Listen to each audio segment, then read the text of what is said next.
Too often I read and hear people start a culture conversation with, really kind of stupid sayings and items that might be on a wall, but they're never actually said out loud in the company. Instead, I think the first step in creating a great business culture that becomes both personally and economically sustainable is a focus on our values.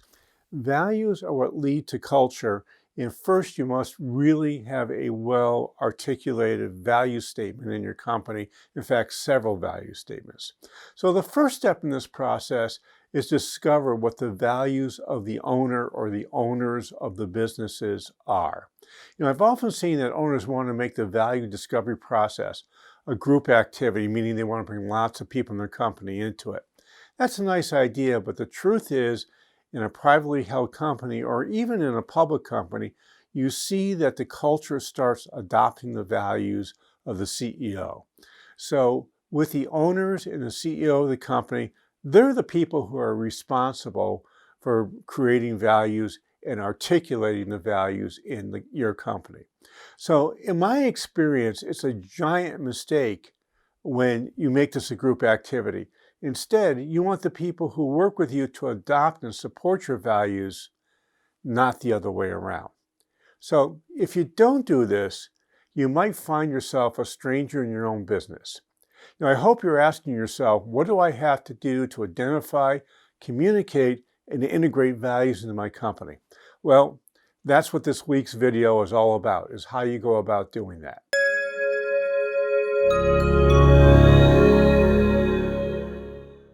So this is an easy way of doing a values conversation. It's not the best way, but it's an easy way to do it, and it's sometimes where I have all the people I work with start. So the first thing I want you to do is just start with a list. You write down 20 values that you like, and they may be values that are core values, they may just be values you like, or it might be a value that you've heard about, but you'll really want to have a significant list so you have something to go through and cut down and really ask yourselves questions about why is it I find this value attractive and what will this value do for me? Now, you could probably do this in 10 minutes. I don't want you to do this in 10 minutes. I want you to take somewhere between a half an hour and an hour to do this exercise, because the longer you take, the deeper you're going to dive and the more specific you're going to be able to get about what are the values that are really important for you. Now, the second thing I want you to do is, after you write down your values, is I want you to label them in two ways.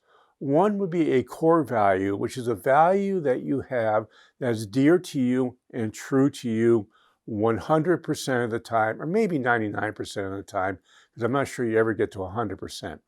And you shouldn't have very many values on your list that are core values. The truth is, in our life, if we have 5 real core values, that's a lot. Now, the second type of value that I want you to list is what I call aspirational values. Now, what an aspirational value is, it's a value that you may like to have to be a core value, and it's a value that you find attractive, but it's not a value that's a core value today, meaning that you don't do this 99 or 100% of the time. So when you're going through your list, you have to be honest with yourself. This is something that's really easy to do. It's easy to say, gee, I like this value, and of course it's a core value for me because I like it. Well, if that's what you're saying to yourself, you more likely have an aspirational value and not a core value. So you have to be really honest and say, core values are things that happen all the time. Aspirational values are things you like but are not done all the time.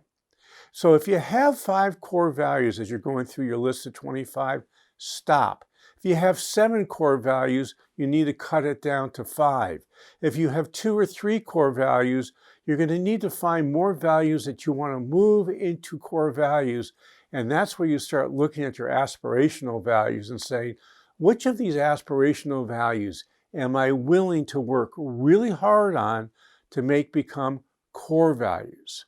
So you want to circle those aspirational values that are absolutely committed to making core values. And again, if you have more than 5, you need to cut it down to 5.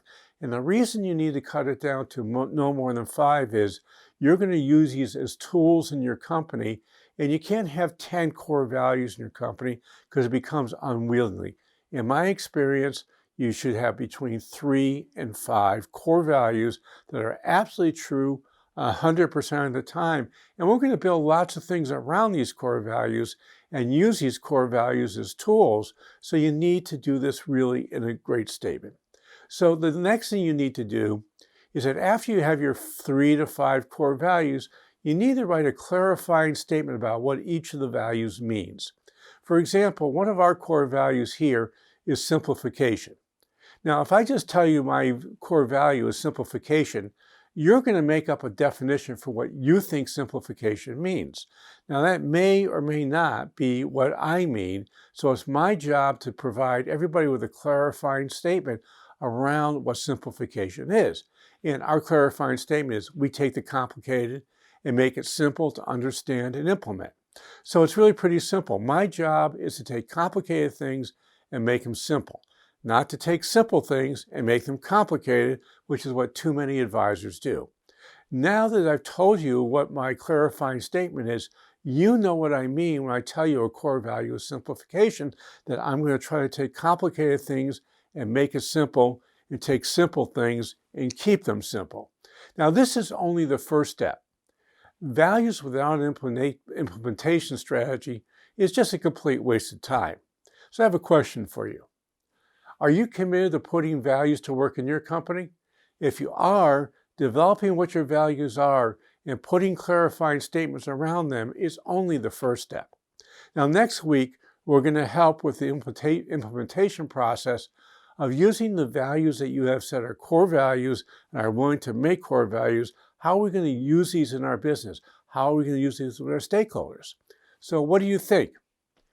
Are you willing to take the first step and develop values you can use in your company? If so, why don't you scroll down and let me know exactly what you plan to do?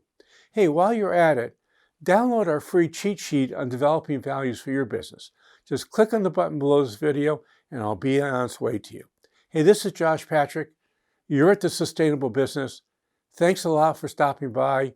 I hope to see you back here next week when we talk about how you can take the values that you developed and implement them in your company.